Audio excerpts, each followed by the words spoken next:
Boa noite, senhoras e senhores. Primeira live do ano de 2023, de volta às lives. Nem lembrava quanto a última, nem lembro quando foi a última. Bem-vindo, Ronald. Assombroso, nosso grande herói. Assombroso, hoje vamos conversar com um colega seu aqui. O homem é brabo demais. Davi, Valdeci. Boa noite a todos. Rubem, Matheus, meu querido. Hoje o papo plagiando meu amigo Assombroso, hoje o papo é assombroso. Vamos falar sobre filosofia cotidiana. Cara que entrega um conteúdo de filosofia que é do dia a dia, que é uma filosofia ao alcance de live surpresa. Isso mesmo, Matheus, foi live surpresa por conta da minha incompetência. Estou precisando de uma secretária e vou ter o prazer de receber aqui o Diego, que é um cara que dispensa apresentações. Quem acompanha ele lá sabe do valor do conteúdo dele, e é um tempo que eu estou tentando a gente está tentando organizar essa live, e hoje vai ser um prazer receber ele aqui. Vamos esperar ele entrar. Daqui a pouquinho deve entrar. Eu nem lembro mais como é que faz live, rapaz. Olha lá, o outro me cobrando aqui de ver os vídeos. Vou ver na Gatomb. Verei. Não sei se o Diego tá aí no meio de nós, mas vai aparecer porque ele é um homem da pontualidade também. Juliana, querida, como vai? Aline, bem-vindos. Eu nem lembro mais como é que faz o convite aqui. Deixa eu ver se mudou o negocinho. Diego. Tá aqui.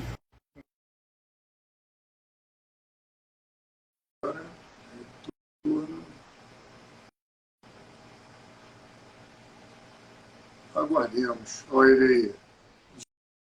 Diego, meu caro, eu acho que você vai ter que... já pediu, já está ele aí.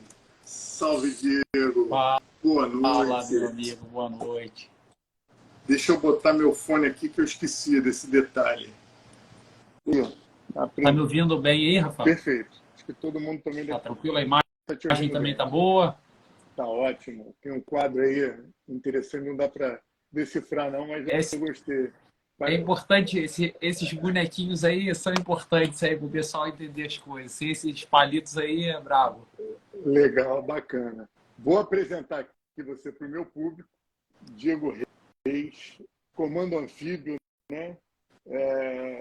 Paraquedista, pai de 5 filhos, casado, filósofo clínico, psicoterapeuta, parteiro de emergência, rochedo demais. Nem sei quem não conhece, não sabe que ele fez o parto do terceiro, não foi? O terceiro filho? O terceiro foi no carro. No carro. Né? Enrolei na farda. Nasceu, a gente enrolou na farda. Muito rochedo esse cara. Cara, bem-vindo. Eu sei que hoje eu vou ter a oportunidade de tirar muitas dúvidas minhas. Eu que engatinho aí na filosofia, você é um cara que apresenta um conteúdo muito bacana, mas eu vou dar as boas-vindas e deixar você aí falar também a sua introdução, por favor.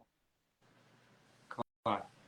Bom, meu amigo, mais uma vez te agradeço pela generosidade de estar participando contigo. Eu já vi que o teu perfil é uma maravilha, tem uma interação gigante, faz um trabalho imenso com o pessoal do direito. A gente vai conversar um pouquinho sobre essa nossa tentativa, né? A minha e a tua, né? E alguns aspectos da situação atual, né? E o que a gente vem tentando fazer, né, Rafael? Isso aí. Eu estou cheio de perguntas para você. Cara, o público aqui é eminentemente de advogados, né? Então, em tese, é um público que aprendeu filosofia na faculdade, mas só na tese, e eu me incluo. Quando eu faço crítica à classe, eu estou sempre incluído. Muitos têm uma ideia de uma filosofia de muita erudição, muita discussão, discussões intermináveis sobre o conceito filosófico de um ou de outro, sobre a vida dos filósofos.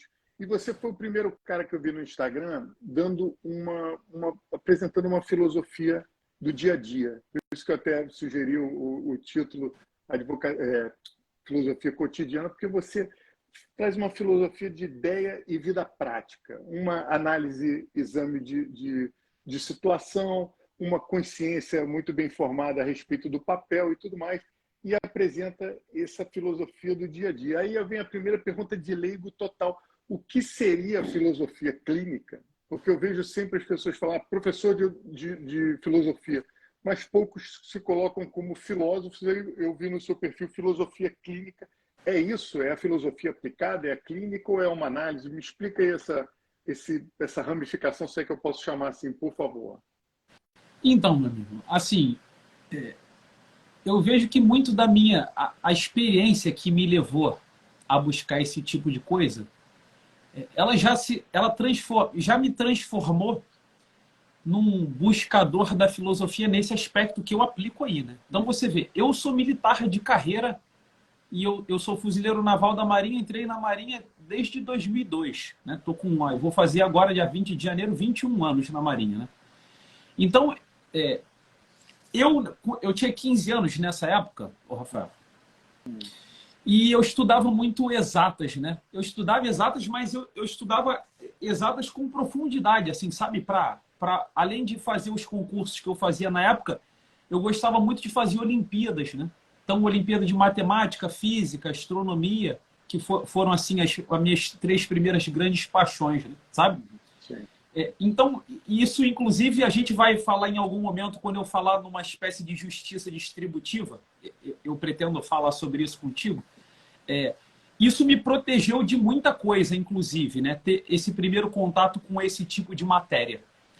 Porque como esse tipo de estudo, que é o estudo para a Olimpíada, quem já fez essa coisa sabe que a gente vai para a Olimpíada não é para aplicar a fórmula de Bhaskara para resolver uma equação do segundo grau, né? Lá na Olimpíada aparece assim, prove como a gente conclui que a fórmula de Bhaskara resolve uma equação do segundo grau, entendeu? Então, tipo assim, a coisa é mais profunda, sim, né? Então, já tem uma espécie de... A gente entra um pouco numa espécie de filosofia matemática, sabe? E é óbvio que existe isso. Basta a gente ver, por exemplo, o que estudou Pitágoras e a vida dele, sabe? O tipo de filosofia que ele fez, né? Então, você vê, eu nesse caminho, quando passei para o Colégio Naval, eu passei em primeiro lugar no concurso, né? Na época tinha uns 16, 17 mil candidatos, eu fui o único candidato do Brasil que conseguiu acertar todas as questões de matemática, né? Então, obviamente, assim, sem muito lá, é óbvio que eu tive um certo prestígio, assim, sabe? Eu era aquele meio CDF que às vezes estava lá no cursinho e tal. Quando eu levantava a cabeça, eu via que a galera estava ali olhando como é que eu estudava, o jeito. É óbvio que é normal que isso aconteça, né? Se a pessoa quer passar e quer um resultado e está vendo uma pessoa que tem, é óbvio que ela vai ficar ali olhando e tentando copiar algumas coisas, né? Então, isso lá no Colégio Naval, que era em internato, onde eu vivia de segunda a sexta-feira, e assim fiquei durante pelo menos 8 anos da minha vida, né? Colégio Naval, Escola Naval e depois durante a viagem de ouro. Obviamente que lá a gente não tinha celular naquela época, né? Eu lembro que a gente enfrentava uma fila aí de uma meia hora, 1 hora, para botar o cartão lá no orelhão, em ficha, né? E conseguir ligar para casa, assim, sabe? Então você vê, meu amigo, você falou para a gente falar um pouco de amizade, essas coisas, né? Quando a gente tinha um problema, Rafael, não tinha outra solução, cara. Até porque se tu ligasse para alguém, eu lembro que o cara ficava falando com a namorada assim, o cara da fila já falava, ô guerreiro, pô, manda um beijo aí e vambora, pô. Tem que falar com a minha família, entendeu? Então, tipo assim, a gente meio que só tinha um ao outro lá, sabe? Então acabava que eu que gostava de ficar no meu canto, e aí ali com os 15 anos ainda, eu fugia um pouco para a capela lá do Colégio Naval, que era um lugar que eu conseguia ficar sozinho. E aí eu lembro que alguns dias eu meio que ia para lá e sem livro, eu ficava resolvendo questão russa de Olimpíada e de um livro Eureka, né? De problemas de matemática. Aí eu lembro que algumas vezes eu esquecia, e certa vez eu esqueci e fui lá e peguei a Bíblia, assim, sabe? Que foi o grande momento da mudança, minha mudança para as humanas. Entendeu? Tipo assim, eu abri a Bíblia a primeira vez no Sermão da Montanha, o capítulo 5 de São Mateus, né? Que inclusive fala da justiça, né? Felizes os aflitos, porque encontrarão justiça. Felizes os mansos, porque possuirão a terra. Né? Felizes que têm fome e sede de justiça, porque serão saciados, sabe? Então eu falei, cara, isso aqui é um baita de um problema também, né? Que eu nunca parei para pensar. Eu estou aqui na física, na matemática, sabe? E aí foi com 15 anos que eu comecei a tentar ver esse tipo de problema. E eles sempre aconteceram para mim, o Rafael, encarnado na vida das pessoas, né? Muito diferente do que eu encontrei anos depois na vida acadêmica, que é chegar lá e ver o problema da amizade em Aristóteles, que ainda tem muito vínculo, né, com a realidade. Mas vamos supor, os problemas kantianos, né? Crítica da razão pura, crítica da razão prática. E a gente vai entrando nessa seara. Aí você já está falando, da faculdade de filosofia. Isso muitos anos depois. É só para a gente fazer um contraponto, para a gente tentar entender um pouco hoje algumas coisas que são minha percepção, né, do que acontece. Então, olha só, eu estava lá resolvendo questões do tipo seguinte: o meu amigo chegava e fala, pô, Diego, o Reis, né, que é meu nome de guerra. Pô, terminei meu namoro, cara, fim de semana, pô, tô tristão, tô para baixo. Aí eu ficava pensando, cara, sobre o problema desse cara, entendeu? Eu ficava lendo, eu falei, cara, pô, quem que fala sobre isso, né? Eu tenho que sair agora aqui dos matemáticos do físico. Eu falo, cara, quem que pensa sobre amizade? Isso aí? Então, eu fui muito por problemas reais. Entende, Rafael?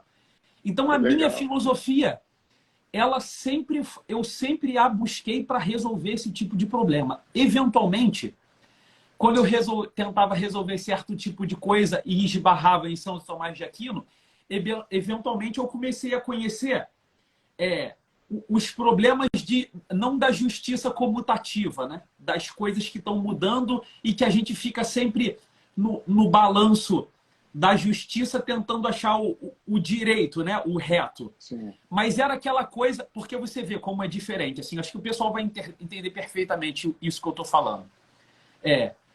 E São Tomás de Aquino diferenciava muito bem a justiça comutativa da justiça distributiva. Sendo que hoje eu considero um grande calcanhar de Aquiles dos nossos advogados e das pessoas que adentram pelo direito, não conhecer as riquezas da justiça distributiva. O que é isso? Bom, a justiça comutativa é a nossa briga do dia a dia, né? É a gente ficar tentando assim, bom, eu posso vender aquele bolo para aquele cara por 10 reais. Só que se eu vender para aquele outro por 10, ele não vai comprar porque ele não tem dinheiro. Vou vender por 5. Aí o outro cara fala assim, pô, mas isso é injusto. Por que custa 10 para ele? Porque a gente está tratando de bens materiais, né? A gente está tratando de uma troca, de uma comutação. Só que eu consigo fazer isso contigo, né, Rafael? Só que 2 mais 2 são 4 para o pobre, para o rico, para o feliz, para o infeliz, para o branco, para o negro. Então, existe uma justiça que ela sempre é feita, queira você ou não, né? 2 mais 2 é sempre 4. Você entende?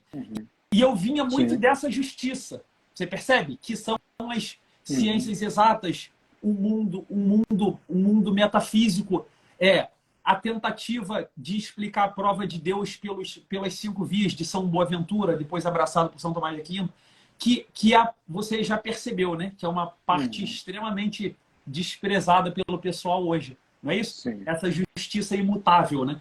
Que dá uma segurança tremenda para a gente, né? Que dá uma segurança tremenda. Você vê, ontem mesmo eu estava conversando com um rapaz que estava me falando da sensação de, às vezes, ele está indo bem na vida espiritual, às vezes está indo mal, às vezes isso, às vezes aquilo, e a preocupação dele com a igreja e de tudo mais, né? A primeira vez que eu li a Bíblia, que foi nesse ano aí, em 2015, quando eu te falei, né? Eu falei assim, cara, como é que eu vou ler esse livro aqui?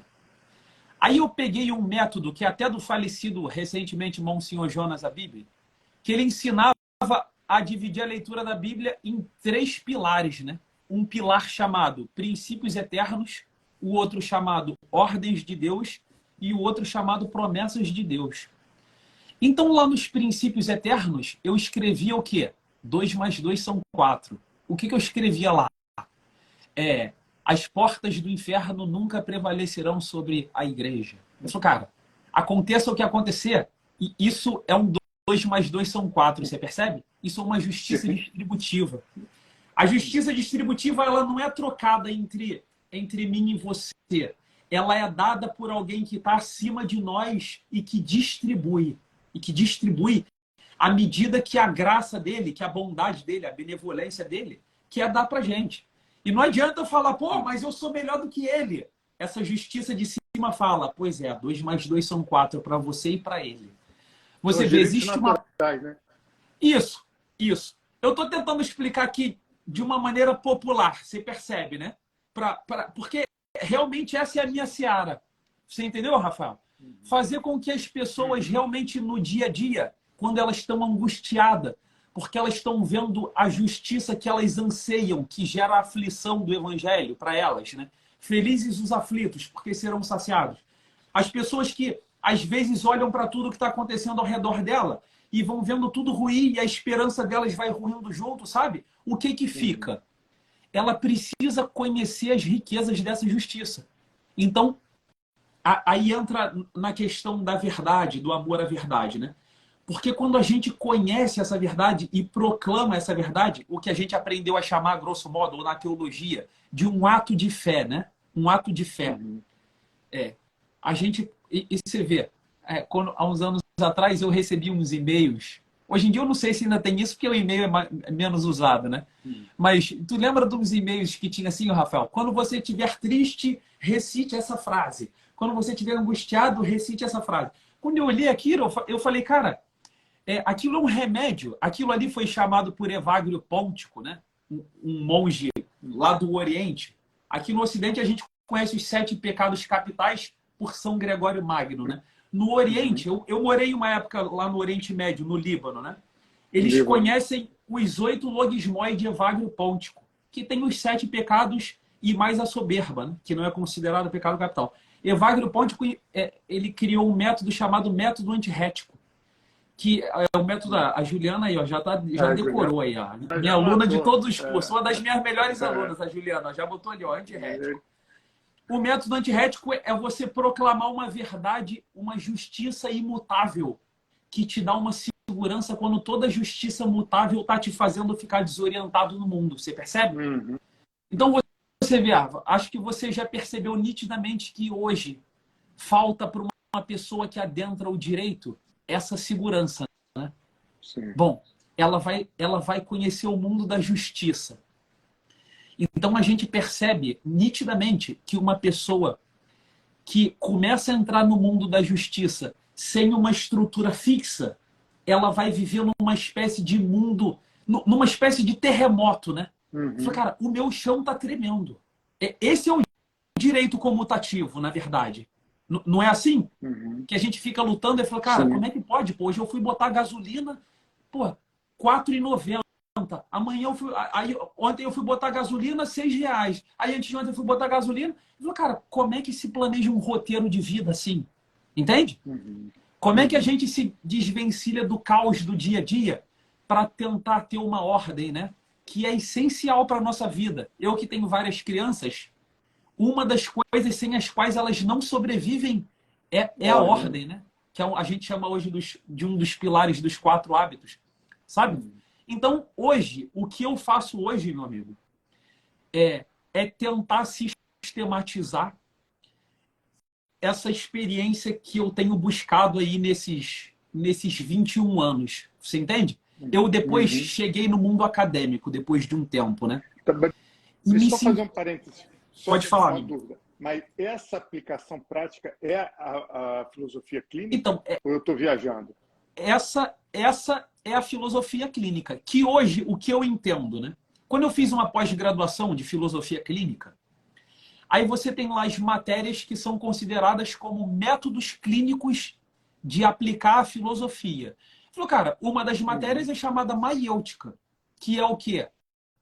Que é o que a gente aprendeu com a vida de Sócrates, né? De tentar parir a verdade, né? A palavra grega, maiêutica, que era a profissão da parideira, né? Eu vou tentar parir a verdade. Você vê, a filosofia, como a gente concebe no seu fundador, você percebe que ele estava tentando resolver essas questões, né? Eu acho uma maravilha. Um dos livros que eu mais me debrucei na vida foi A República de Platão, né? De onde a gente via a primeira vez formulada uma teoria geral do direito, no capítulo 2, né? Aquela coisa que infelizmente, muitas pessoas do teu meio desconhecem, né? Infelizmente, assim, porque você vê lá um homem... sabe quando que eu percebi que eu tinha que me debruçar sobre aquele livro, Rafael? Quando Glaucon e Trasímaco estão atopetando o Sócrates, né?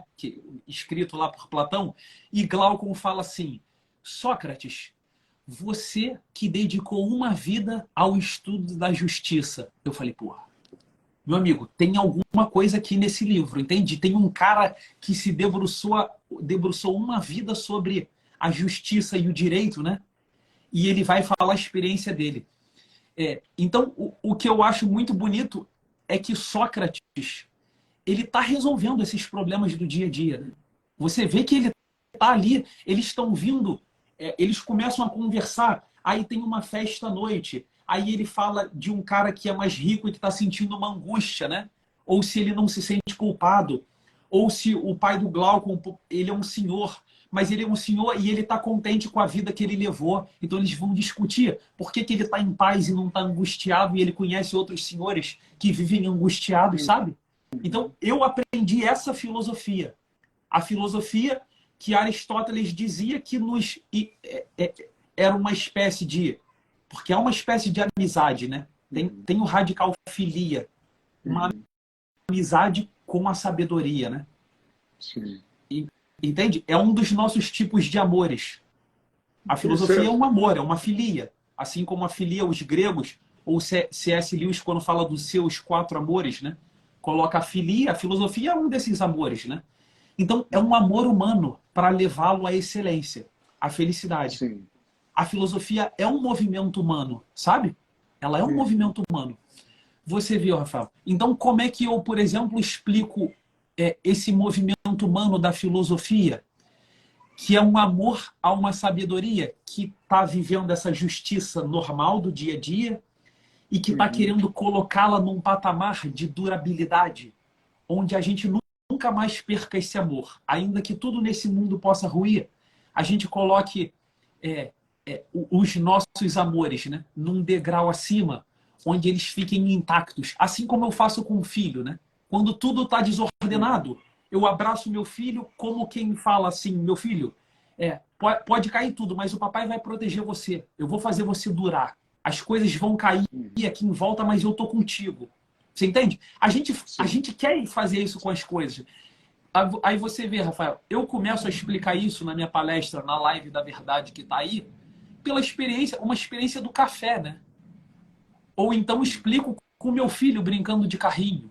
Assim, sabe? Você vê. O meu filho brinca de carrinho e eventualmente deixa o carrinho largado pela sala. Ele falou, bom, ele tem um prazer com o carrinho dá uma felicidade para ele. Dentro da maturidade que ele tem, o carrinho é uma grande coisa, né? Então eu penso, bom, se ele tem esse amor pelo carrinho, um amor prazeroso, que os gregos chamariam de um amor erótico, não no sentido freudiano de sexual, mas no sentido de sensibilidade, de sensível, né? Sensual. Então ele tem esse amor pelo carrinho. Então eu faço testes com o amor dele. Em que sentido? Eu tento fazê-lo desposar o carrinho, assumindo uma responsabilidade, no sentido latino da coisa, né? De res esponsa, no sentido de coisa esponsal, de esposo. Ou de re mais spondere, que é uma promessa, responder uma promessa. O carrinho me promete felicidade e eu faço a promessa de fazê-lo durar, de guardá-lo na prateleira, porque se ele não guardar, o meu pai some com ele e nunca mais nós teremos esse amor. Você entende, meu amigo? Então, é isso que a gente vai fazendo na nossa vida, né? Quando a gente encontra determinados bens, a gente tenta desposá-los primeiro pela responsabilidade. Então, são os meus primeiros sacrifícios por esses primeiros amores, né? eu aprendo a me doar por ele para que ele dure mais. Aí eu falo do café, né, meu amigo? Eu tomo um café e eu quero te contar o café. Eu sempre dou um exemplo lá de quando eu morei na África, em São Tomé e Príncipe, porque lá o café é muito gostoso, né, das roças, feito quase que artesanal. Então você vê, talvez você nunca tome esse café lá de São Tomé e Príncipe, mas eu consigo tentar aqui, apesar de eu tomá-lo e, e ele já ter se desfeito dentro de mim, né? Eu virei um pouco esse café, né? Eu tento elevar esse café a um patamar onde nada mais possa destruí-lo. O que é isso para gente? É transformá-lo num conceito, numa ideia. Então eu estou aqui, eu posso falar para você 1 hora sobre esse café e você vai saber que existe um café muito gostoso em São Tomé e Príncipe. Só que qual que é a coisa que eu sempre falo sobre a verdade, né? Que a vocação da verdade, da perfeição da verdade é se encarnar, né? Eu posso te falar 1 hora sobre esse café, mas quando que você vai saber exatamente sobre a perfeição do juízo, da justiça desse café? Quando você tomá-lo, né? Entende? Então são esses detalhes da nossa vida, do cotidiano, que sempre me chamaram a atenção na filosofia, entendeu, Rafa? O que me chama a atenção, aí eu vou falar da sua pessoa, do seu perfil, do que você ensina. Primeiro é essa verdade das coisas, matemática que você tem. Esses conceitos que eu acho que a filosofia é muito isso, né? Pegar a verdade imutável, né? Que independe da vontade do homem, aquilo que está lá e ninguém vai mudar, efetivamente é verdade, e trazer isso na prática, observar essas verdades no cotidiano. E aí, eu acho que o grande obstáculo disso, que não é só o amor pelo saber, né? Tem que ter um amor com utilidade nessa contemplação da vida, utilidade da vida. Então você contempla aquele acontecimento do carrinho e direciona os acontecimentos da vida, que no final das contas é a ordem que você está buscando. Então não é só um acúmulo de saber. Eu sou péssimo em gravar esses nomes de filosofia. Deviam simplificar isso aí, apelidar tudo, porque me confunde todo. Mas eu acho que o grande desafio, e você me corrige se eu estiver errado, é a questão da consciência, né? Da noção da nossa ignorância, de como talvez a nossa personalidade possa atrapalhar a alcançar essa percepção filosófica do mundo real e a aplicação do ideal na vida real também, porque senão eu acho que pode ficar algo estéril, né? Então, se a gente consegue contemplar e aplicar a filosofia para o nosso cotidiano profissional, pessoal, familiar, eu acho que é diferente do que a gente vê nos meios acadêmicos, com gente ouvindo aí, estudando sobre a história dos filósofos ou algum pensamento ou outro, mas pouca aplicação, até porque a maioria aprende com cabos eleitorais que dão aulas em faculdade, fica meio distorcido o negócio. Mas é correto a gente achar que a filosofia não tem uma utilidade sem essa consciência, sem esse autoconhecimento, sem um propósito, e que a gente não consegue aplicar o conhecimento real ou por um auto-engano numa experiência existencial real. Não sei se eu me fiz claro. Ela é possível você ter contato com a filosofia e ser estéril por não conseguir aplicar como você aí aplicou no café, aplicou no carrinho, no dia a dia. Eu estou errado, porque é isso que a filosofia me toca nisso. Como eu consigo transformar a minha realidade, a minha forma de observar as coisas, porque o estudo em si me parece inalcançável. Eu nunca me debrucei, já tentei, mas é muito difícil para mim. Mas esse tipo de comportamento filosófico de análise e dentro da sua realidade, conseguir analisar 360 aquela situação, analisar de fora, isso para mim é uma filosofia que me encanta e eu acho que é muito que eu vejo lá nos seus ensinamentos. Estou enganado? Então, meu amigo, não tá não. Essa percepção, olha só. Eu vou te contar algumas coisas práticas aqui para você perceber uma coisa que Aristóteles já tinha percebido há muitos anos, né? Olha só. Às vezes eu atendo umas pessoas, que elas vão levando certo tipo de vida prática. E aí elas sabem, ou já por uma experiência experiência pessoal delas ou porque elas veem outras pessoas sendo felizes. Então, de alguma maneira, elas sabem que certas coisas parecem que vão nos fazer felizes. Então, vou te dar um exemplo aqui. Eu estava atendendo um cara que, na cabeça dele, ele via assim, cara, as pessoas felizes que eu conheço e tal, eles são pessoas que têm fidelidade pelas suas esposas, sabe? Trabalham bem e tal. Aí, ele estava perseguindo isso, entende? Como roteiro de vida, né? Então, você vê, ele fez um juízo na cabeça dele. Um juízo simples. Assim como o juízo de o café de São Tomé e Príncipe é gostoso. É um juízo, né? Segunda operação da lógica, um juízo. Bom, o cara fez. As pessoas que são fiéis às suas esposas e trabalham bem são felizes. Fez esse juízo. Quando a gente faz um juízo, meu amigo, essa nossa crença, pelo método indutivo, que é um método natural do pensamento humano funcionar, uma das nossas operações de busca da verdade, você pega essa fé, que é uma experiência do passado, e joga ela para o futuro. Pô, o sol nasceu ontem, nasceu antes de ontem, nasceu antes de... O que você espera? A sua esperança é que ele vá nascer amanhã. Então você está vendo pessoas felizes, porra, que vivem, que trabalham bem, né? Que estudam e tal. Aí isso vira a tua esperança. Aí você faz um roteiro. Pô, vou ser fiel à minha esposa e vou tentar trabalhar bem. Meu amigo, o que acontece eventualmente aqui comigo quando eu estou atendendo certas pessoas, Rafael? Olha que coisa interessantíssima. O cara está aí 10 anos, às vezes, tentando ser fiel à esposa, ou se libertar de pornografia e masturbação e tal. Essas coisas todas que hoje em dia é bem a realidade, né, da galera. Aí o cara, 10 anos que ele está lutando, e o personagem dele no mundo, aquele que tenta viver esse roteiro, está tomando porrada dia após dia. O que significa isso? Ele não está conseguindo. Entende? Não está conseguindo. Sim. Amigo, o que acontece dentro da gente se eu fizer um roteiro para o meu dia e chegar no final do dia, eu olhar, fizer um exame de consciência e pensar assim, vou criticar agora, né? Então, o personagem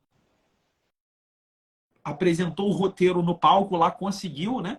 E agora um outro cara que olha para esses dois, para o roteirista do dia do Diego e o personagem que viu, ele fala assim, pô, esses caras são uma pessoa só. Eu olho para trás e eu vejo que eu fui quem eu deveria ter sido. A gente se sente em paz, né? Eu chamo isso de alegria da terceira pessoa. A alegria da primeira pessoa é que quando eu aprendo sobre a fidelidade, sobre o trabalhar bem, só em pensar que isso vai me fazer feliz, só a esperança de um dia viver isso, a esperança já traz uma alegria lá do futuro, né? Sim. Você já percebeu os momentos de alegria que a esperança dá, né? Quando o personagem está no palco vivendo isso, no meu dia aqui com a minha família, com meus filhos, um dia que já foi alegria para mim como esperança, né? Eu sinto prazer em viver aquilo, o que eu chamo de alegria do personagem, de quem está presente agora vivendo. E depois eu olho para trás e eu tenho a famosa sensação do dever cumprido, que fala no mundo militar. A gente fala assim, pô, eu estou me sentindo em paz, né? E o cântico de Simeão, das completas diárias da liturgia da igreja. E agora eu posso descansar em paz porque meus olhos viram a vossa salvação, sabe? Eu tô feliz, estou em paz. Entende? Essa alegria da terceira pessoa. Sendo que se eu olhar para trás e perceber que o roteirista e o personagem não são a mesma pessoa, em sentido contrário, eu fico triste, né?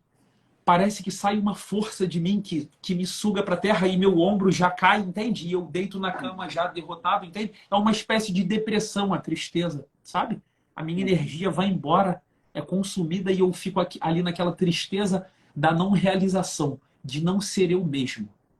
Então você percebe que assim como os monges antigos falaram que existe um princípio material no homem, um princípio que eu chamo hoje de princípio do personagem, que eles chamavam de filáusia, né? Um amor de si contra si, ou seja, uma busca do prazer que nos destrói, entende?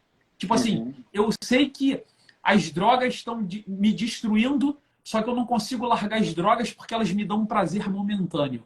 Então isso é um amor louco por si mesmo, né? Você naquele momento, querendo se salvar, vai se matando, sabe? Existe essa filáusia pelo prazer, né? Na nossa psique, existe esse mesmo princípio que tenta nos salvar da destruição psíquica. Ou seja, se tu tá dia após dia, chegando à noite e vendo que você não é você mesmo, né? Que o seu roteiro não é o mesmo que o seu personagem bota para você, meu amigo, só tem duas soluções para tu se livrar disso. Ou você consegue, o personagem consegue esse roteiro, ou você pega o roteiro e encaixa no personagem. O que significa isso? É um cara que depois de 10 anos traindo a esposa, ele chega para mim aqui numa consulta e fala assim: eu acho que também não é bem assim, né? Também, porra, não precisa ser tão fiel assim, né? Fala, porra, olha o que está acontecendo com esse cara, Rafael. Ele está mudando a verdade para que a verdade dele, a fé dele, permita ele fazer um novo roteiro, um roteiro mais animalesco, você percebe? Um roteiro de bicho. Para que ele consiga, para que o personagem dele possa ser um bicho que é, e ele consiga de noite falar assim: eu sou o bicho que eu desejo ser. E ele se protege psicologicamente, entende? Você percebe que a gente faz isso com a nossa vida? Percebe? Então, enquanto o problema não está no roteirista e no crítico, está só no ator, tem salvação. Porque quando macula o roteirista, já complicou o negócio. Né? Meu amigo, aí está uma coisa que Aristóteles escreveu de maneira cabal e que ferra a nossa filosofia de hoje.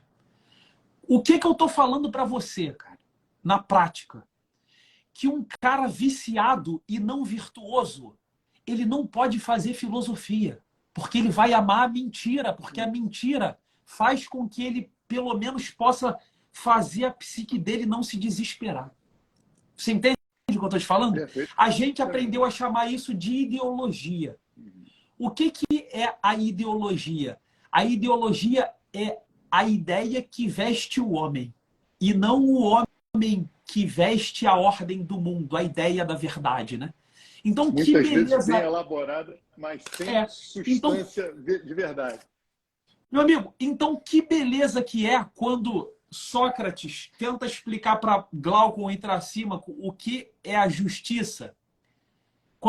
Quando ele fala assim: Sócrates, você que estudou justiça a vida inteira, me explica como que é possível a gente amar a justiça pela justiça mesmo, e não porque ela me dá um benefício pessoal. Ou seja, me explica sobre uma justiça imutável e não a justiça comutativa.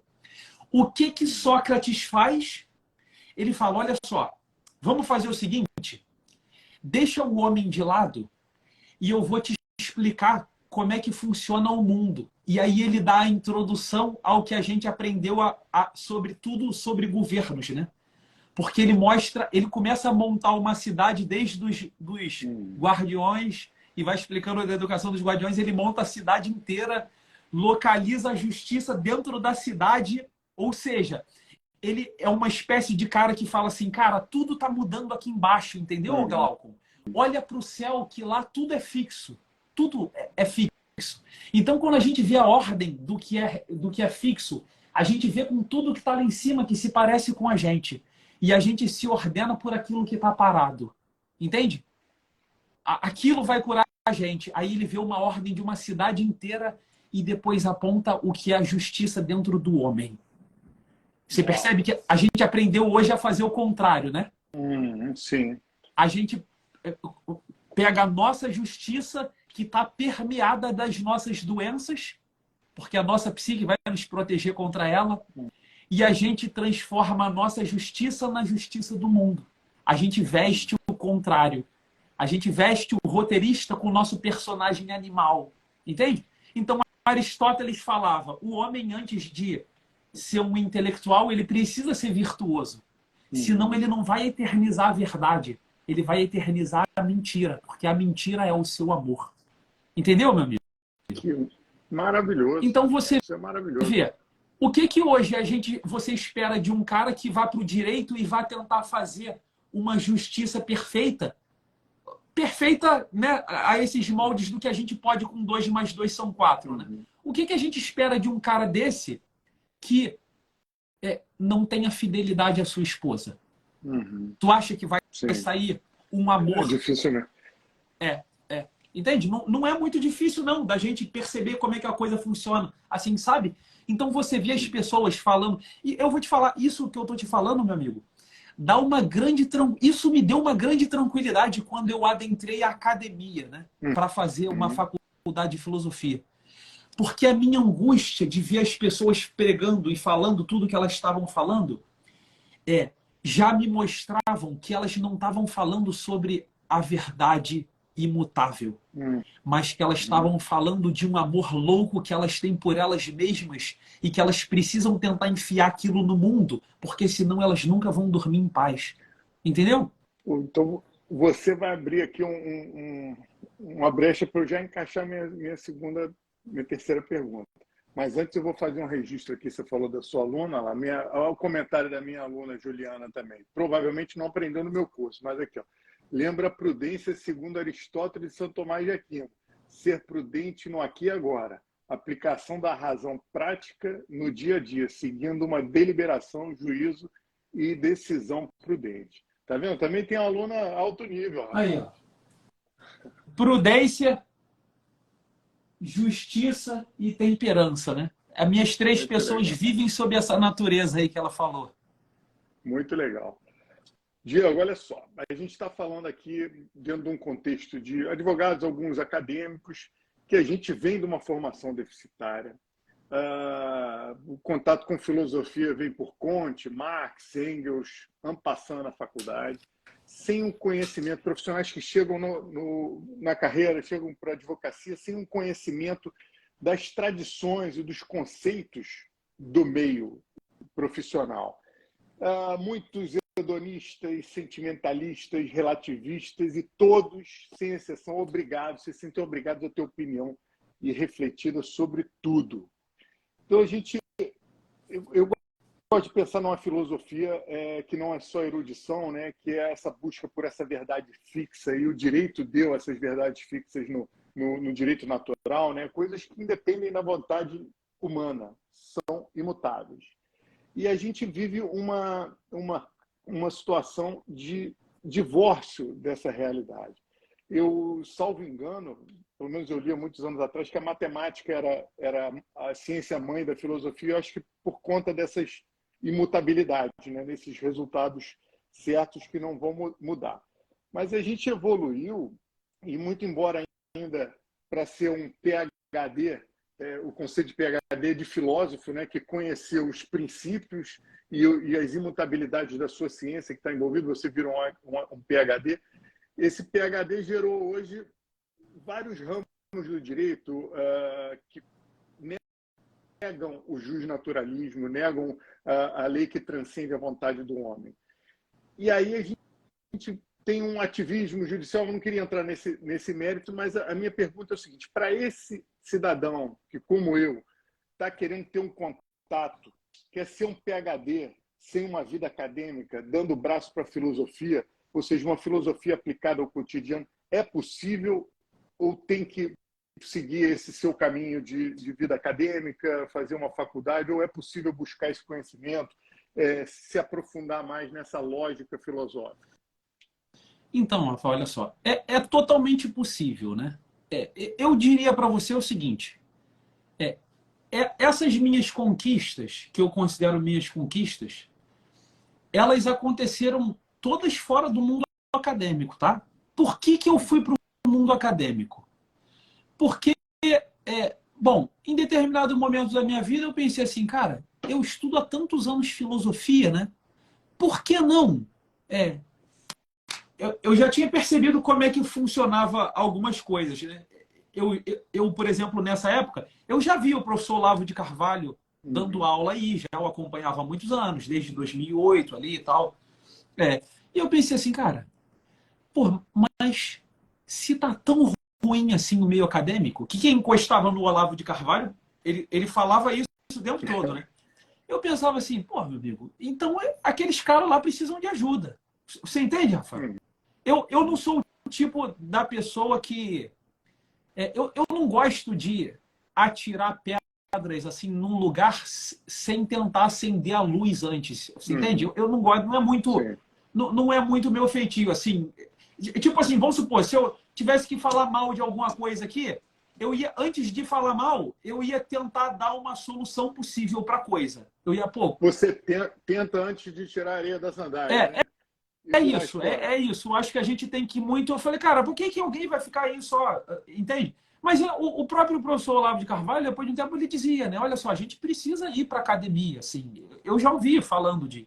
Óbvio que o caminho dele já era de muitos anos, então, na verdade, ele saiu desse mundo para se manter na sanidade e tentar entender o que estava acontecendo, né? Uhum. Mas eu acredito que todos nós que entendemos um pouco e quem tem a vocação para isso, né, deva ir para a academia. Deva ir para a academia, entende? Fazer suas formalidades e realmente tentar ajudar onde as pessoas tomam isso com prioridade, né? Agora, eu quando cheguei lá, meu amigo, pô, eu vou te falar que eu me esforcei muito para não desistir, sabe? Porque eu pensava assim, cara, eu acho que eu não gosto de filosofia, eu acho que eu me enganei. É de verdade, tô sendo muito sincero contigo. Acredito. Porque eu ainda não tinha, assim, tudo muito bem estruturado, assim, do que estava acontecendo, né? Aí eu falei, pô, cara, eu não gosto disso aqui, pô. Não é isso que eu gosto. O que eu gosto? O que era aquilo que eu era apaixonado, pô? Você entende o que eu tô te falando? Às vezes, a gente entrava por esse mundo, assim, sabe? Porque qual que é a coisa, né? Que eu tento falar um pouco na tal da live da verdade. Existe um mundo, e aí que é a coisa da lógica, né? Eu gosto muito de lógica, sabe? Eu no colégio naval, eu era monitor, eu dava as aulas assim de reforço para a galera de lógica, análise combinatória, matrizes, probabilidade, eu adorava essas coisas assim, né? Depois de um tempo eu percebi que a lógica ela era bem frágil na busca da verdade, né? Mas que depois que a verdade se revelava, a lógica ela simplesmente fazia uma espécie de validação, sabe? Você entende? Em que sentido que eu estou te falando essas coisas?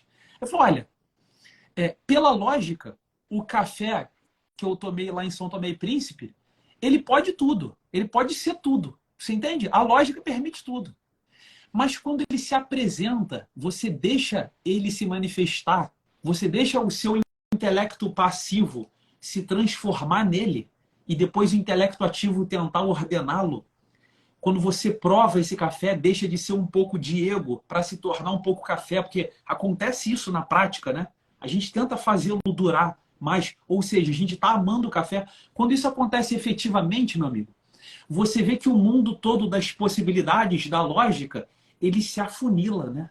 A verdade, ela realmente vai se encarnando, sabe? E você vai vendo a verdade tomar forma até a gente ter a compreensão do que São João fala no Evangelho, né? No Evangelho escrito em grego, né? Kai ho logos sarxe genetos, né? Et verbum caro factum est, né? E o verbo se fez carne e habitou entre nós como uma pessoa, assim, sabe? E você vê, caramba, a verdade, ela tem feições mesmo de uma pessoa, entende? Ela consegue, ela tem um toque, ela tem um cheiro, o café tem isso, né? Entende? Quando a gente percebe essas coisas, você vê, aí você vê o tamanho da lógica. Aí você vê, caramba, a lógica é uma espécie de matriz de poder, né? Mas quando a coisa vai se atualizando, e aí pela metafísica a gente sabe tal que Deus é o ato puro, né? Então você vê, caramba, então na verdade a gente precisa, o mundo da lógica, ele vai sendo podado e a gente vai chegando na verdade que ela tem todas essas características de pessoa. Né? O que significa isso, meu amigo? Significa que quando eu já provei isso tudo, quando eu já sei tudo isso do café, e se eu sou um alienado de filosofia, vem um cara super lógico para mim, o máximo que ele pode fazer com a lógica dele é tentar arrumar um jeito de comprovar o que eu provei no mundo. E pode ser pessoal, pode ser uma experiência pessoal. Pode, porque eu estou falando da justiça comutativa, porque estou falando do café. Entende? Mas quando eu senti a alegria de resolver a Olimpíada Russa lá, do livro do Eureka, o cara não pode chegar numa solução diferente da minha. Você está entendendo qual que é a Sim. coisa, né? Porque quando eu falo isso, você vê a ingenuidade e a pouca consciência das pessoas que hoje falam da verdade como relativa, elas falam dessa justiça inicial que eu boto bem baixa, né? Bem erótica, que é uma justiça animalesca, que Deus deu para as plantas, para os animais. Porque onde que é a fonte da justiça, né? Pô, a justiça, o dado de manual de justiça não é dar a cada um segundo o que cada coisa lhe convém, né? Que inclusive Cada é um o quer ter um. fundamento da ética, né? Que é o fundamento da ética. Porque a ética não é cada ser chegar na sua finalidade. Então, alguém deu para esse ser a capacidade dele chegar na sua finalidade. É por isso que a gente diz que o ser humano tem seus direitos, né? Ou seja, ele está aqui. Quando a gente percebe até onde ele tem que ir, a gente fala, bom, esse caminho aqui, chegar até aqui, é a ética do ser humano. É uma finalidade que ele tem que atingir. Então, o ser humano tem direito a ter todos esses poderes do caminho para chegar até aqui. Quando a gente faz esse tipo de raciocínio, a gente pode pensar assim, fala, caramba, então existe uma fonte de toda justiça. Quem que é a fonte de toda justiça? Quem tem na sua mão a arquitetura de todos os seres. Quem tem a arquitetura de todos os seres que tem a sua finalidade, tem a sua justiça na sua mão. Você entende? É óbvio que quando eu estou falando de um homem comendo chocolate, eu estou falando de uma coisa que um cara pode comer o chocolate e falar, pô, isso aqui é bom. O outro falar, isso aqui é ruim. Cada um tem. Os dois são justiças. É uma justiça para cada um. Por quê? Porque isso é o que o chocolate pode ter. Esse é o tipo de justiça que o chocolate pode ter. Entende? Só que só isso não nos satisfaz, né? A gente fica o tempo todo, inclusive, tentando fazer essa experiência que é boa durar. Você já viu quando você come um chocolate muito gostoso? Aí algum cara come e fala assim, pô, chocolate é uma merda. Aí você fala assim pro cara, porra, tu que não tem sensibilidade nenhuma. Tu tá entendendo como é que é a coisa? Pô, não é possível, pô. Entende? Você tá querendo tornar o chocolate imutável. Entende? Mas não é, ele não tem poder para isso. Então, deixa eu botar uma pimenta nesse chocolate aí. A gente aqui, falando para advogados, é uma atividade intelectual, então é uma busca, tem que fazer um esforço.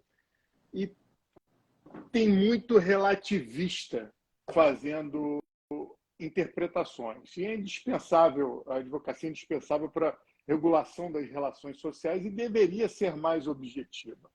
E a gente está vivendo um momento chamado de neoconstitucionalismo em que a alternativa é cheia de abstração, né? Esse caminho é cheio de abstrações. Então a gente tem princípios que servem para a defesa de qualquer argumento. Por exemplo, o princípio da dignidade da pessoa humana. Você defende uma gravidez ou interrompe uma gravidez, baseado no mesmo princípio, porque ele não é palpável, depende de uma interpretação.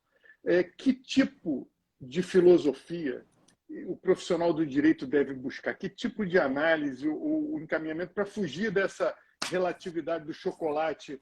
É bom para mim, não é bom para mim? É o positivismo ou é uma verdade mais elevada, mais ainda... aí a gente cai no ramo até espiritual, né? É uma verdade divina. Então, meu amigo, eu só vejo um caminho para a gente conseguir ir ajustando as coisas na nossa volta. Que ainda que a gente não saiba, é o que a gente faz. Olha só, vamos lá. Um cara chega para mim e fala assim, pô, eu fiz vasectomia, pô, não vou ter mais filho, não. Aí tu começa a conversar com aquele cara, aí tu fala, cara, pô, mas que tu fez vasectomia, cara? Aí o cara vai dar os argumentos normais, né, do dia a dia. Quais os argumentos? Pô, a educação tá muito cara, e não sei o que lá, e, pô, o mundo tá muito violento, Sabe? Começa a dar... até, ele usa até essas teorias malthusianas, né? Não, porque é um crescimento populacional, tal. Ele vai falando essas coisas. Olha que coisa, né? Tudo que ele está fazendo contigo é lógica. Você percebe? Todos são argumentos e todos são argumentos válidos. Ou seja, isso poderia, pela lógica, ser verdade no mundo real. Pela lógica. Só que tem uma outra coisa além da lógica, que é o mundo real. Aí a gente olha as pessoas que vão fazendo isso, Rafael, e, porra, meu amigo, a gente vai vendo nelas destruição, falta de sentido de vida, entende? Aí tu fala assim, porra, tá vendo como é que a lógica sustenta todas essas ações? Só que no final das contas, quando essa lógica aí, essa aí, que eu considero como a mentira, quando ela vai se encarnando na vida, ela vai fazendo o que a mentira faz mesmo, né? Ela causa divisão, ela divide roteirista, personagem e crítico, ela causa tristeza, ela causa vergonha. E aí, para você sustentar isso psiquicamente, tu tem que começar a mudar todas as coisas dentro de você. Aí tu começa, pô, não, eu vou ter que... Cara, eu tive um professor que falou assim, pô, agora ferrou, cara. Eu acho que esse negócio de marxismo tá errado, mas eu passei 50 anos da minha vida... É tarde. Você está entendendo qual é a preocupação da coisa? É aquilo que eu te expliquei antes. Sabe, Rafael? O negócio de, cara, e quem que vai salvar a nossa psique? Você entende? Porque o cara acha que, pô, aquilo ali é o orgulho do cara, é a honra do cara. Né? Como é que a gente sai disso, meu amigo? A gente, para ajudar as pessoas, estou te falando agora no sentido de ajudar as pessoas. Olha só. O cara ter esse juízo, isso é um juízo simples, um juízo simples. Educação de criança é muito caro. Isso é uma verdade para ele. Ele fez esse juízo. Sim. Por alguma experiência do passado dele. Alguém ensinou isso para ele, ou ele viu, de repente, isso na vida de algumas pessoas que ele conhece, sabe? Aí, beleza. Aí eu olho isso, vamos supor, tô atendendo o cara, né? Ou tô vendo essa realidade com pessoas que convivem à minha volta. Eu falei, cara, esse juízo que eles fizeram vai ferrar a vida deles.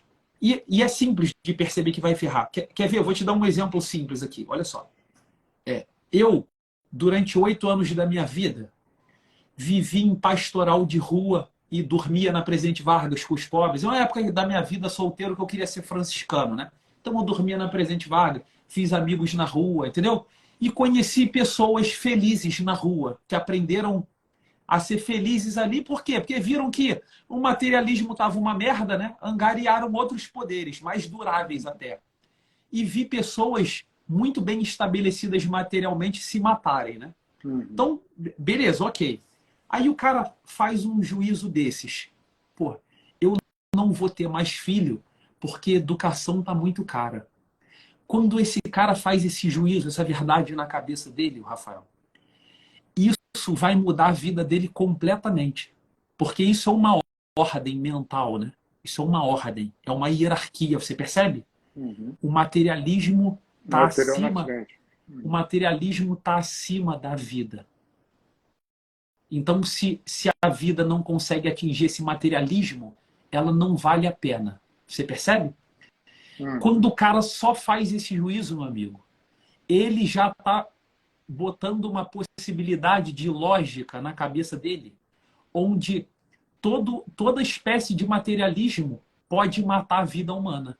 Então, se você foi estuprado, se uma mulher foi estuprada, a gente pode matar a vida humana. Se a pessoa tem um problema psicológico grave ou cromossomial, a gente pode matar a vida humana, entende? Porque são coisas materiais.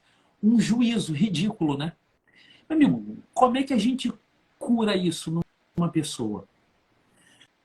A gente cura isso pelo que eu desenhei lá, pelo hexágono da verdade. Então essa é minha terapia para o crítico, ou seja, a terceira pessoa, a que faz justiça e juízos no ser humano. Como é que a gente cura isso? Ou eu começo a argumentar com esse cara no mundo das possibilidades, o que é dificílimo de fazer. Por quê? Porque o cara, no mundo das possibilidades, o argumento dele também é válido. Você entende o que eu estou Sim, falando? sim. Aí, desse mundo imaterial puro, que é o mundo da lógica, eu começo a trazê-lo para o mundo encarnado, o mundo da vida real.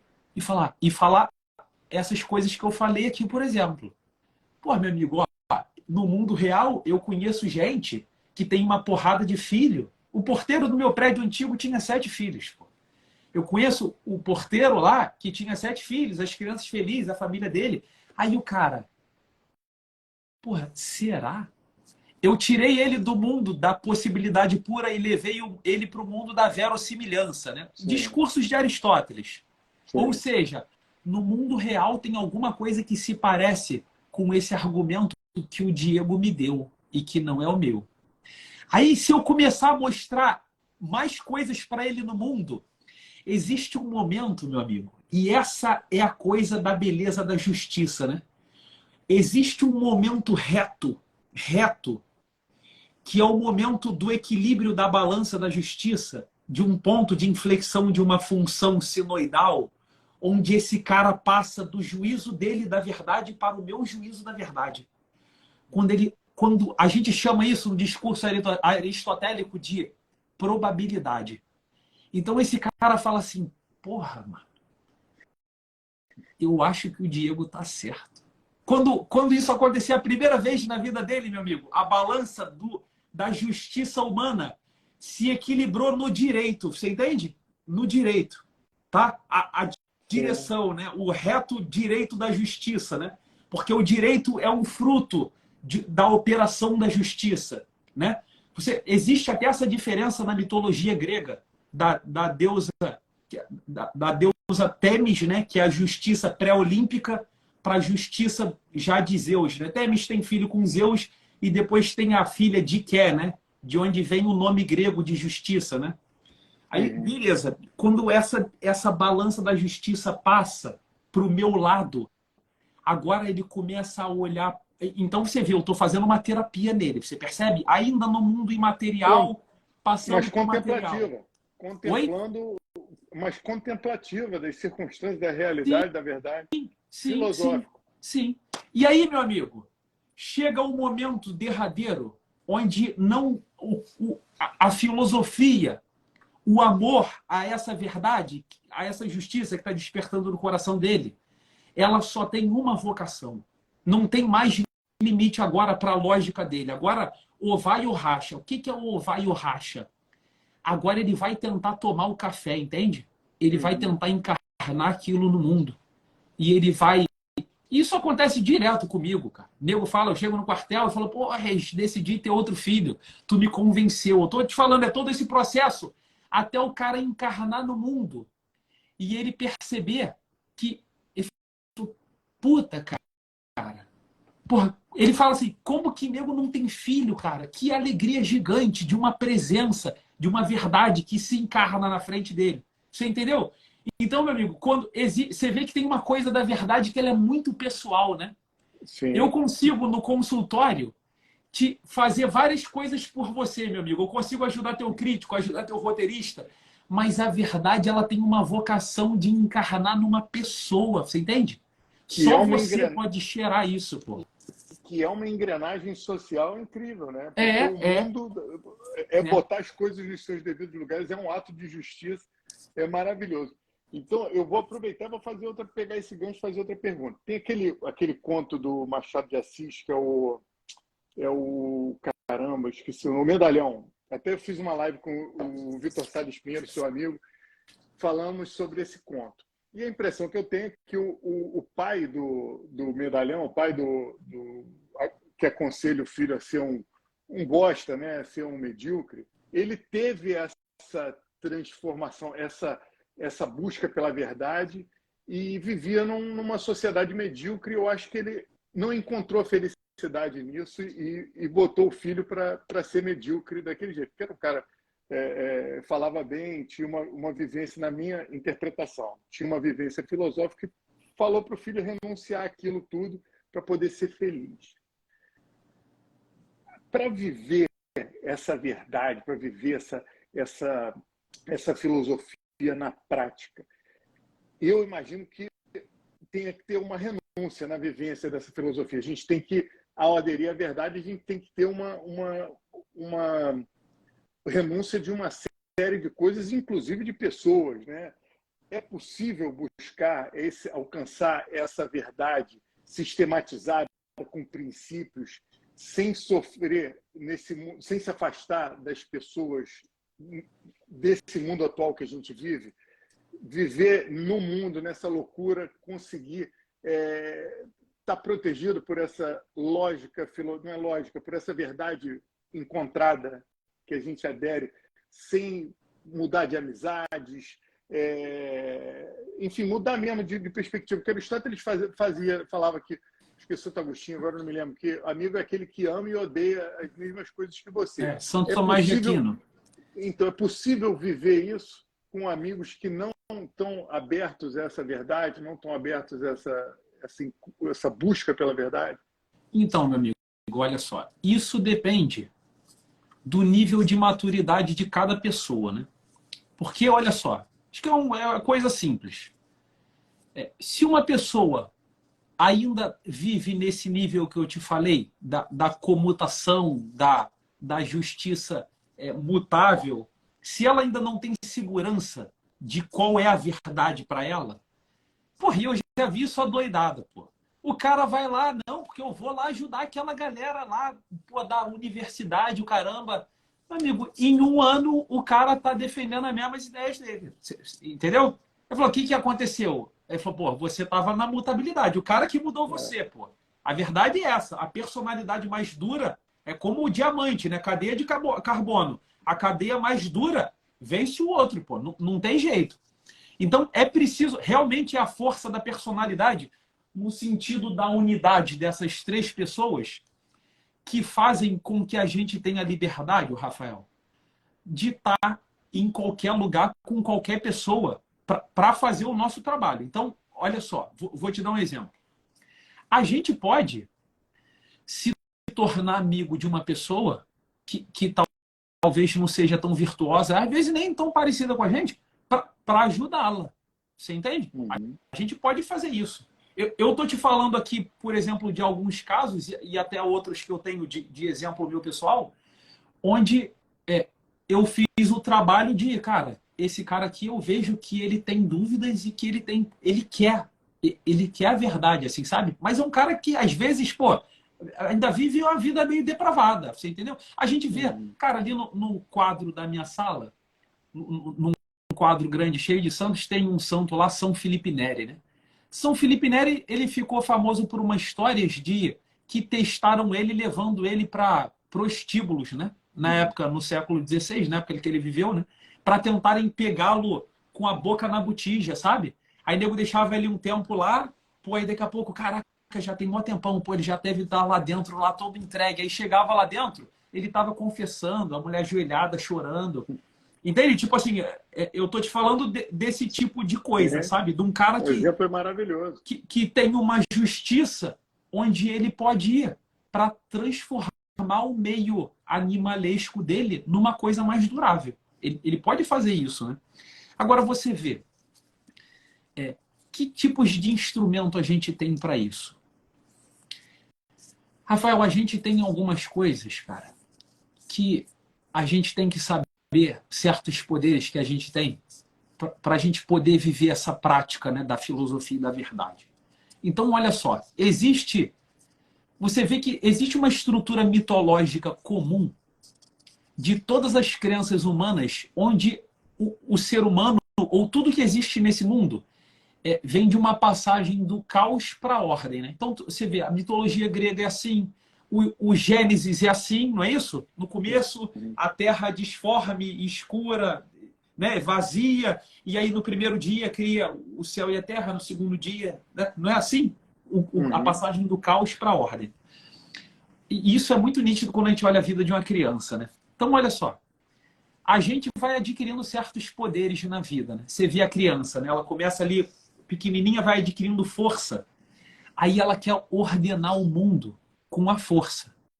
Porque eu vejo meu filhinho tentando encaixar quadrado na bola, naqueles carrinhos, sabe? Quando ele não consegue, ele pega o carrinho e zone na parede. Ele só tem força, pô. Entendeu? Ele não tem técnica, ele não tem linguagem ainda para pedir ajuda, ele faz isso. O outro filho mais velho, que já tem linguagem, ele já está tentando ordenar o mundo com uma linguagem, né? O que a gente tem de mais forte para ordenar o mundo, para ajudar as pessoas, para realmente fazer uma terapia com essa justiça imutável que é a verdade que as pessoas têm? A gente tem algumas coisas, porque olha só, quando um filho chega na adolescência, tu é advogado, né? Pô, se teu filho chegar na adolescência e falar assim, cara, eu quero ser militar, eu quero ser médico, aí ele vai olhar para você e vai falar assim, pô, o meu pai tem certos poderes que não são os poderes que eu quero ter. Ele não está falando com esse linguajar, mas é isso que ele quer. Aí ele vai tirar o olhar de você e vai começar a procurar os olhares dos médicos. Porque ele quer ter aquele poder para ordenar o caos do mundo dele. Então, por exemplo, qual que é um dos grandes papéis dos pais? Colocar um filho diante de adultos que tenham os desejos que eles têm, mais virtudes. Porque aí ele vai querer ser médio como aquele cara e vai ser generoso como aquele cara, justo como aquele cara. Entende? Bons paradigmas. A gente bota o pacote para ele. Porque, pô, você é advogado, se ele quer ser médico, aí tu tem um primo que é médico e é mó safadão. O que você acha que vai acontecer? Ele vai abraçar o pacote inteiro, porque ele vai olhar para uma pessoa e é a pessoa, meu amigo, que é a nossa verdade. Tem gente que fala assim para mim, não, porque eu fui convencido pela doutrina da igreja. Foi nada, cara. Que doutrina da igreja convence alguém? A gente sempre é amado por uma pessoa antes de ouvir doutrina. É impossível que seja o contrário. Você entende, meu amigo? No final das contas, o que a gente busca, amigo, você vê, um cara que se suicida, o que esse cara está procurando, Rafael? Um mal ou um bem? Um bem. É um alívio, né? Um bem. Um bem. Nós somos feitos para o bem. E a gente não consegue buscar o mal, a menos que a gente o confunda com o bem. É o que São João Paulo II falava. O que é o pecado? O pecado é um homem tentando acertar o alvo e atirando do lado. Porque ele só consegue tentar mirar no alvo. O que é um satanista? E eu já atendi satanista. É um cara que acha que o demônio pode te dar um bem maior do que Deus. Porque Deus é muito distante do homem e o demônio é mais benevolente. Ele acha isso. Então ele acha um bem, você entende? A gente tem essa... isso é ontológico, né? É antropológico, é constitutivo da nossa natureza. Então, Rafael, a gente tem certos pequenos poderes do dia que a gente pode tornar esse bem palpável para as pessoas, né? Você vê, uma pessoa, por exemplo, que é desesperançosa. Uma pessoa desesperançosa. O que é uma pessoa desesperançosa? É uma pessoa que ela tem uma lógica do mundo onde tudo é meio chato, tudo é aquilo ali mesmo, tu dá uma ideia para ela. Aí ela fala assim, já fiz isso, cara, não dá certo não, você entende? Ou seja, ela tem um logos falso de ordem do mundo, onde o mundo é uma coisa estranha, meio mesquinha, assim, sabe? Então ela tem essa lógica do mundo, tá? Como é que você pode libertar, por exemplo, uma pessoa dessa lógica, se ela busca bem o tempo inteiro, com os sinais que nós temos, mesmo que a gente não saiba de onde está o bem, né? Então você vê, o que, por exemplo, é o sorriso humano? Eu falo, cara, quando que a gente sorri? Eu falo, pô, se tu estiver andando aí, o que é minha lógica e a minha estrutura do mundo diz? É que tu tá andando, tu vai continuar andando ali, né? De repente tu sofre maior tropeção, gira duas cambalhotas e pá, se estabaca no chão. Por que quem tá olhando sorri em determinados momentos? É óbvio, se tu não se ferrar todo, se machucar. Porque ele foi libertado da lógica dele que controla um mundo que não é controlado pela lógica dele. Então você vê, a gente chama isso de surpreendido, surpresa, né? Que, por exemplo, surpresa é uma palavra francesa, né? Surprendre, que significa aquilo acima do que está preso. Sir, né? Em francês, acima, né? E pondre, de prisão, né? Então, isso, um fenômeno desse, liberta a pessoa dessa lógica atroz do dia a dia, entende? Normal e tal. Sim. Aí você vê o cara que trabalha bem, ou o cara que é religioso, e é um cara amargurado, de cara fechada. Aí o cara do lado, ele não sabe por quê, mas ele toma ranço da religião, pô. Sabe por quê? Uhum. Porque o amigo depravado dele só sorri. Pô, tu vê ali, cara, os sites, as páginas de gaietice, tem milhões de pessoas. Por quê? Porque o sorriso é um dos maiores instrumentos que o ser humano tem para mostrar para as pessoas onde tem o bem, você entende? Eu sempre falo isso com a minha esposa, pô. Eu falo, cara, a gente jamais tem que ficar por aí pagando de sofrido, de que eu sou bom porque sou sacrificado, porque tenho 5 filhos e caramba. A gente tem que sorrir. As pessoas vão encontrar o bem que elas procuram se a gente sorrir, você entende, meu amigo? Então você bom humor vê. é coisa séria. Aí você vê uma outra potência que a gente tem, cara. Você chega no trabalho. Aí o trabalho tá lá, né? Você chega no trabalho. Porra, se você chegou num trabalho, dominar aquele ambiente, o caos, tirar aquele caos da ordem, é você fazer o que com o seu olhar? É direcionar o seu olhar para um cara que trabalha bem. Porque a gente sabe que o cara que está trabalhando bem, ele está dominando um caos, pô. Ele falou, cara, aquele cara ali sabe dominar esse ambiente. E você vê a beleza dessa palavra, dominar, né? Ele é domino do ambiente. Domino, você sabe o que é no latim, né? Ele é uma espécie de Deus do ambiente. Ele dá a ordem daquele lugar. Ele domina. Então ele é o meu bem naquele lugar. Você entende? Então toda pessoa que trabalha bem, naturalmente, ela vai ter corações debruçados sobre si para ensinar a verdade que ela tem como imutável para essas pessoas. Você entende, meu amigo? Então você vê as coisas mais banais do nosso dia a dia, que é um sorriso, que é você fazer bem as coisas que você se presta a fazer. Você vê a potência que isso tem, porque isso baliza a nossa vida do dia a dia. A nossa vida do dia a dia, a sua vida, eu tenho certeza que se você fizer um exame com as coisas que eu estou te falando, você vê, é verdade. Eu fui atraído por uma pessoa primeiro. Primeiro eu vi um homem. Eu não conhecia um livro de advocacia primeiro, pô. Primeiro você viu uma pessoa. E depois você analiticamente foi sendo conquistado um pouquinho pela lógica. Um pouquinho pela lógica. Entendeu? Não estou desprezando a lógica por completo. Eu adoro lógica. Eu só estou colocando a lógica no lugar certo dela, entendeu? Você é uma exceção, porque você foi atraído não por um homem, mas pelo silêncio que por acaso tinha Deus na Eucaristia, lá naquela capela que você entrou e teve contato com a Bíblia pela primeira vez. Não foi atraído por ninguém. Mas eu vou te falar, meu amigo. Só um parênteses.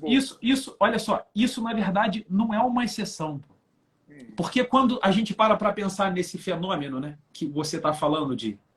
Pô, quando eu li aquilo ali, meu amigo, quando eu li aquilo ali, o que está na minha cabeça, porra, eu sabia, porque eu adoro essa coisa dessa coisa de você trazer a experiência individual para o imutável, né? Que é a experiência da indução, e depois fazer o contrário, trazer o imutável para o individual através de deduções. Eu adoro esse tipo de coisa. Você vê, quando eu estou lendo essas coisas,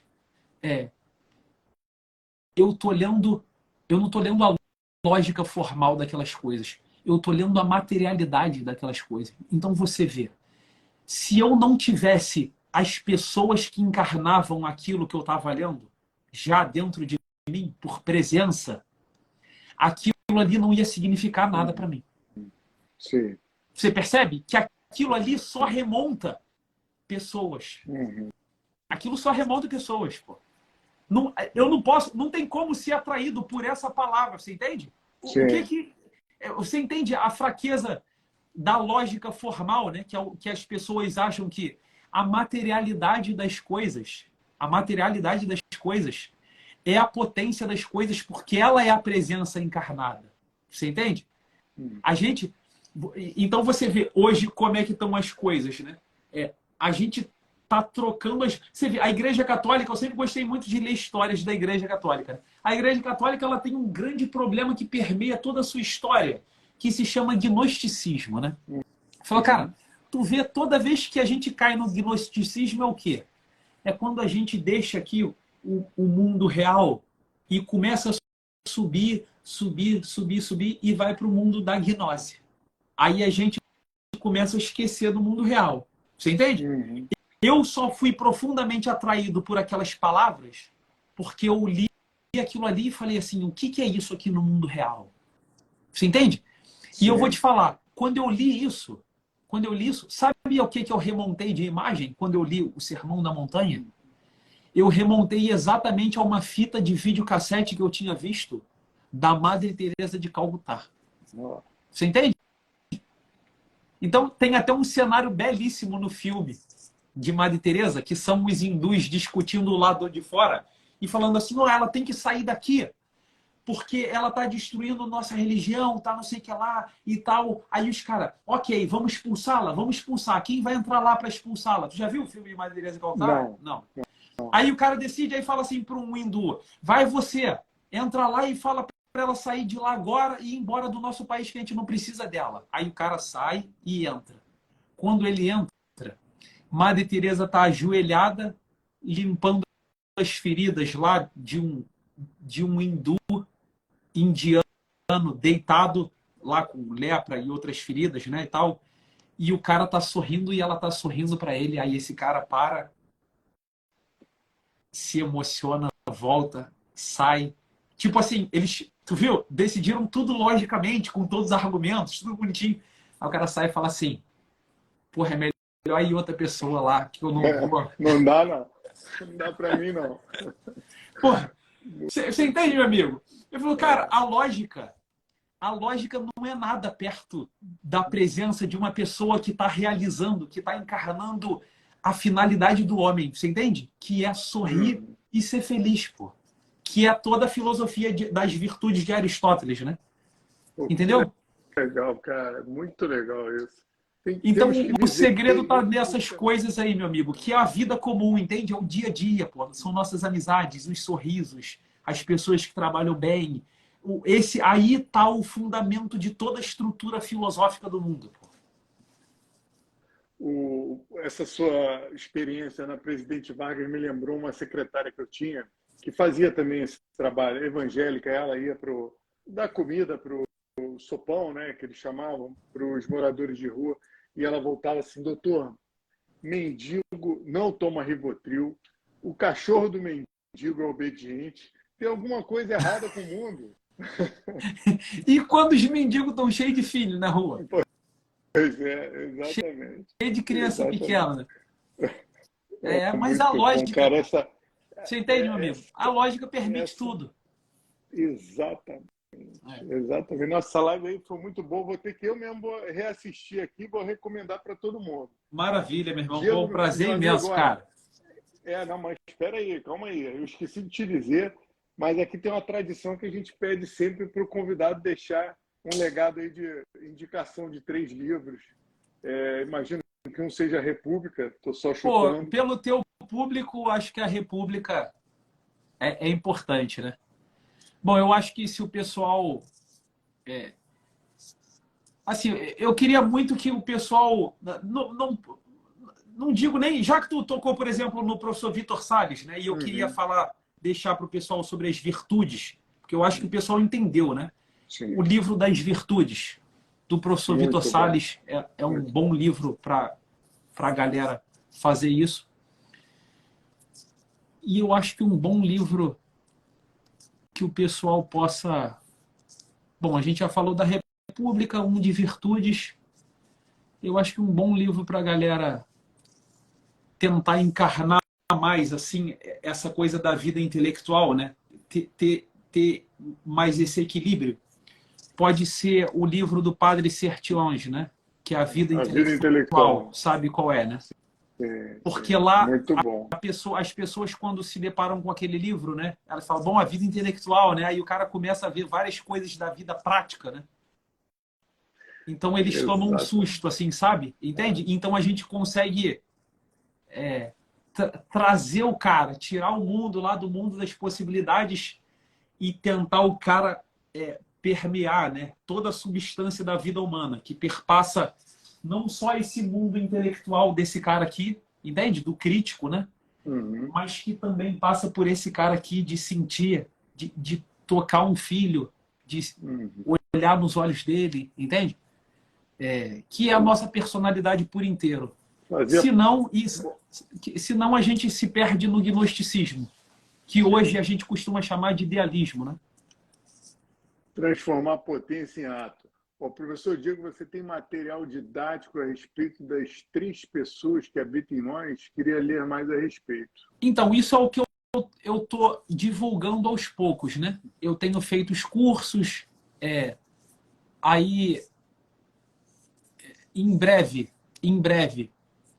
vou fazer um curso mais extenso sobre isso aí, que eu vou botar todo online. E já tem um pessoal transcrevendo os cursos para virar o livro. Que eu dei os cursos presenciais, entendeu, o Rafael, sobre como isso. Como é que é o curso? É só presencial? Porque você tem um curso online também, não tem? Não, o curso presencial na época foi online.